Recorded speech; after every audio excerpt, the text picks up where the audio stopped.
What if peace was always there, waiting for you to stop chasing? Welcome to Sleepy Buddha, a quiet place to rest your mind, release what feels heavy. Let each our stories and teaching guide you towards stillness, deep rest, and a calmer heart. There is a kind of tiredness that sleep alone cannot fix. It comes from chasing an answer from someone who has gone quiet, chasing approval from people who only notice us when we are useful, chasing a future that keeps moving farther away each time we try to grab it, chasing the version of ourselves we think we must become before we are allowed to feel peaceful.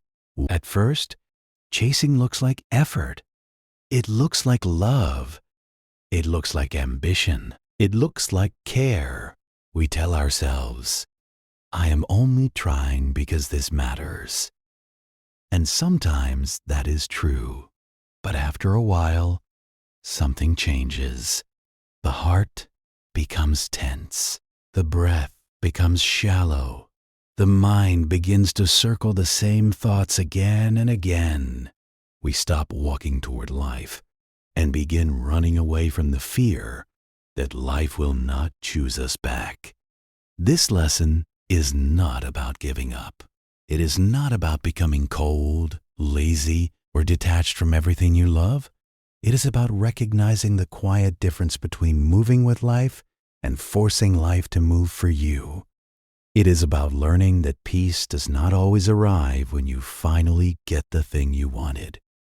Sometimes, peace begins when you stop begging the world to prove your worth. Imagine a person standing beside a river at night.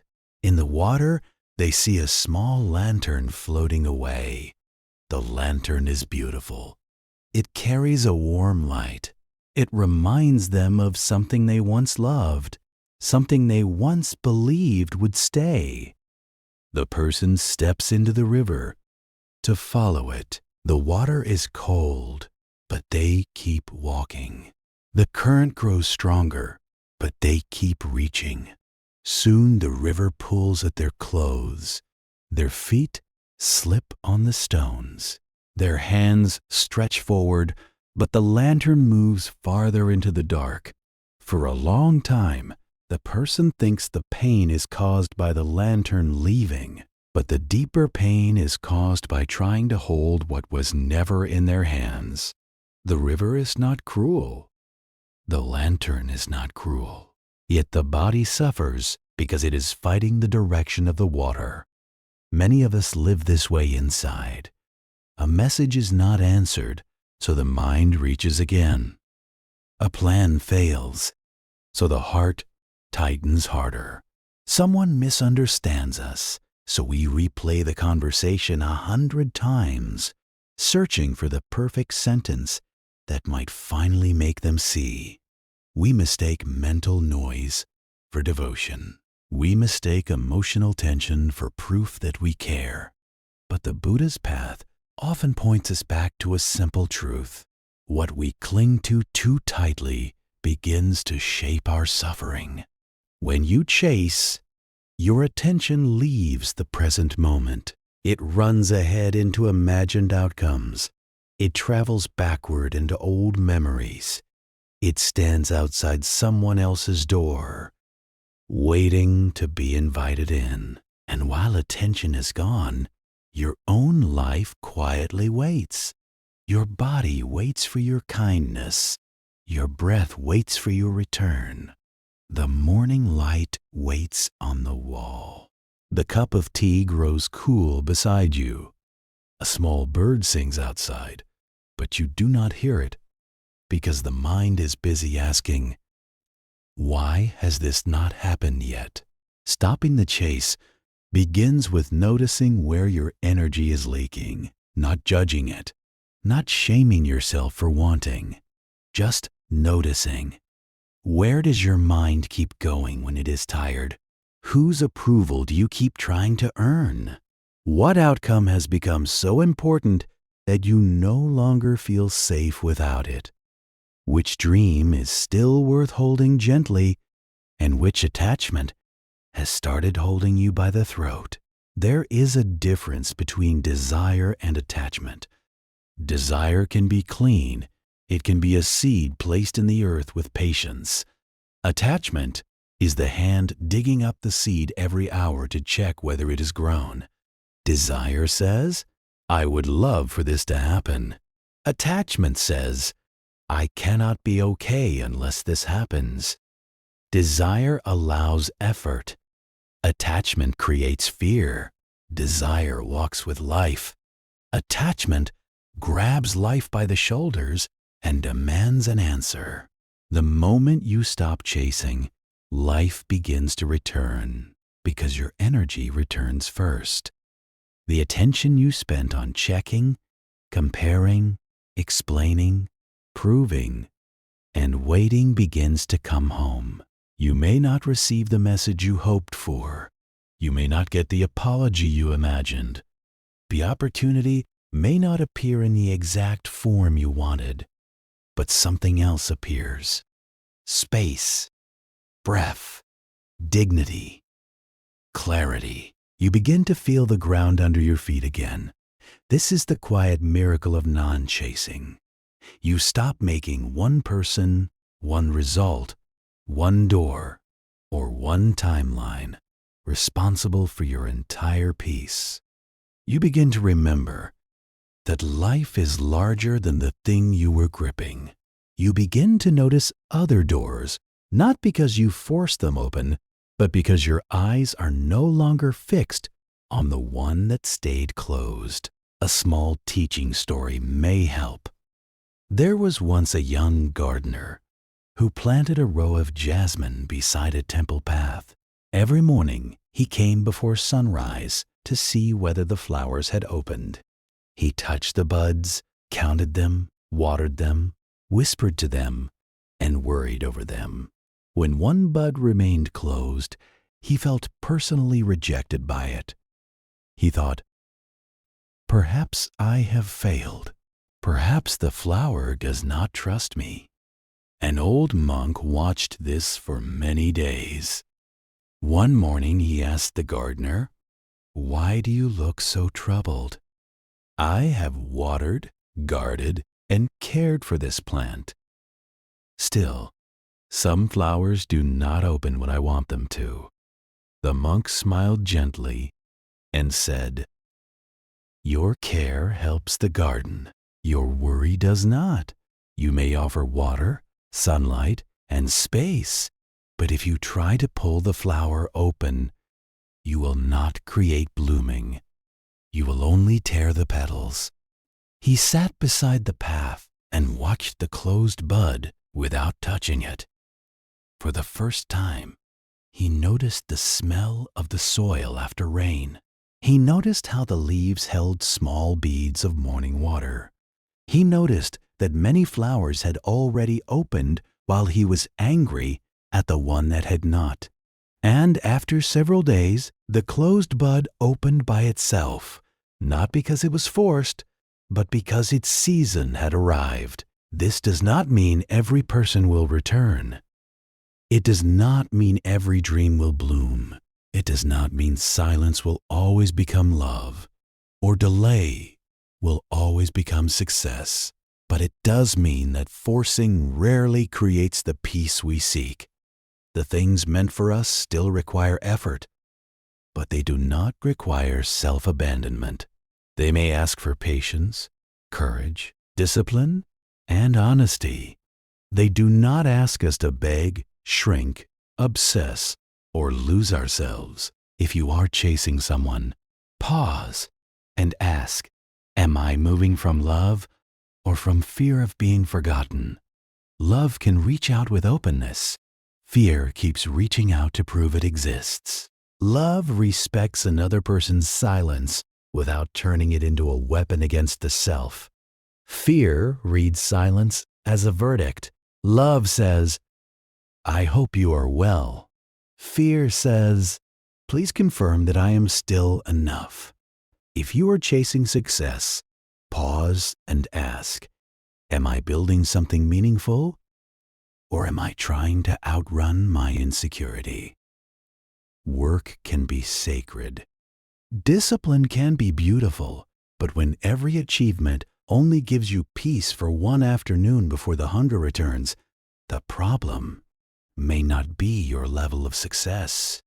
The problem may be that you are asking success to heal a wound that needs compassion. If you are chasing certainty, pause and ask, can I take the next honest step without seeing the whole road? The mind loves complete maps. Life often gives only the next stone. Many people remain exhausted because they demand a full guarantee before they allow themselves to breathe. But peace is sometimes found in saying, I do not know everything yet, but I can be gentle with this moment. If these words have brought even a small moment of peace to your heart, you are warmly invited to subscribe to Sleepy Buddha and share this video with someone who may need a little stillness tonight. Your support helps this quiet space continue creating gentle teachings for inner peace, spiritual growth, and a calmer way of living. To stop chasing, begin with the body. Bring one hand to the chest if that feels comfortable. Notice the breath as it enters. Notice the breath as it leaves. You do not need to fix the whole story tonight. You do not need to solve every relationship, every worry, every unfinished chapter. Let the body hear this first. I am allowed to return to myself. Say quietly, I release the need to force what is not ready. I release the need to prove my worth to what cannot see me clearly. I release the habit of abandoning my peace for one uncertain outcome. These words are not magic. They are a door. Each time you speak them with sincerity, the nervous system learns that safety does not have to depend on chasing. Then, make one small act of return. Drink water slowly. Put the phone down for 10 minutes. Step outside and feel the air. Clean one corner of your room. Write one honest sentence in a notebook. Stretch your shoulders. Send one kind message without needing a reply. Do something that brings your attention back into the life you are actually living. The mind may continue to reach. That is normal. A hand that has been gripping for a long time does not open in one breath. When the old urge rises, do not fight it with anger. Simply notice, chasing is here. Then ask, what am I afraid will happen if I stop? Often the answer is tender. I am afraid I will be forgotten. I am afraid I wasted my time. I am afraid nothing better will come. I am afraid that if I stop trying, it means I was never loved. Meet that fear like a child standing in the rain. Do not scold it. Do not let it drive the whole life either. Tell it, I hear you. You are trying to protect me, but we do not have to run tonight. This is how inner peace grows, not by defeating every fear, but by no longer letting fear hold the steering wheel. There is deep dignity in allowing life to reveal what belongs. When you stop chasing, what is false may fall away. That can hurt, but what is true has space to come closer. The right people are not always the ones who arrive quickly. They are the ones who do not require you to lose your center to keep them. The right path is not always the one that flatters your ego. It is the one that lets your effort and your peace exist together. The right timing is not always the timing your mind demands. It is sometimes the timing your heart understands only later. Think again of the river. The person who had chased the lantern finally stops fighting the current. They return to the bank, tired and trembling. For a while, they feel empty-handed. The lantern is gone. But as they sit beneath the trees, they notice something they could not see while running through the water. The sky is full of stars. The river is reflecting each one. There is light everywhere, not only in the lantern they lost. This is what life returning can feel like. Not always dramatic, not always immediate. Sometimes it is simply the first quiet evening when you do not check your phone. The first morning when your chest feels less tight. The first time you laugh without feeling guilty. The first time you realize you are not waiting at the same closed door. Something in you stands up slowly and says, I am still here. You may still hope. You may still work toward what matters. Non-chasing does not remove the heart. It purifies the heart. It teaches love without panic, ambition without self-punishment, patience without passivity, and hope without obsession.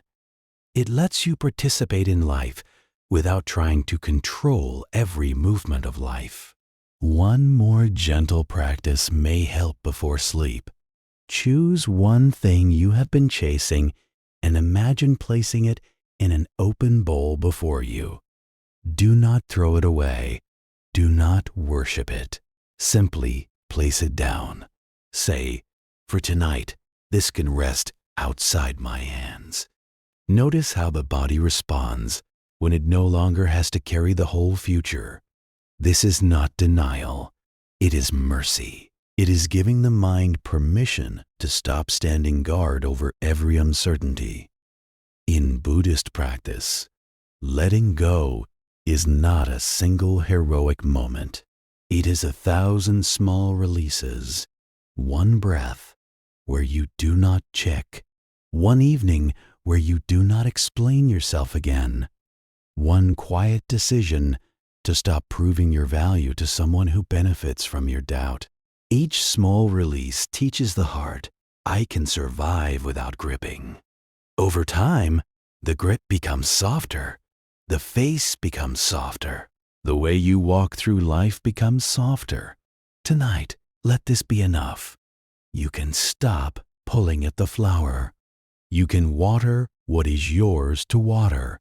You can give space to what needs space. You can let silence be silence without turning it into a story of your unworthiness. You can let delay be delay without making it proof that nothing good is coming. You can let a closed door be a closed door while still trusting that the path has not ended. Thank you for resting here with Sleepy Buddha. If this reflection has helped you breathe a little easier, please consider subscribing and sharing it with someone who may be carrying something heavy. Your kindness allows us to continue offering peaceful stories and teachings for stillness, healing, and inner peace. And remember this clearly, returning to yourself is not a punishment for others. It is not revenge. It is not a silent performance designed to make someone miss you. True return is quiet. It does not ask the world to clap. It simply brings your hands back to your own life, your own breath, your own path, and says, this is where my peace must begin. Before you sleep, place this thought gently in the mind. I do not need to chase what is meant to meet me with peace. I will show up with sincerity. I will act with kindness. I will take the next honest step. But I will not abandon myself to force a result. Let the breath become slower now. Let the shoulders soften. Let the jaw unclench. Whatever is truly meant to grow from your life will not need your fear to feed it. Whatever returns with love will not require you to disappear first. And whatever leaves when you stop chasing, may have been teaching you where your freedom begins.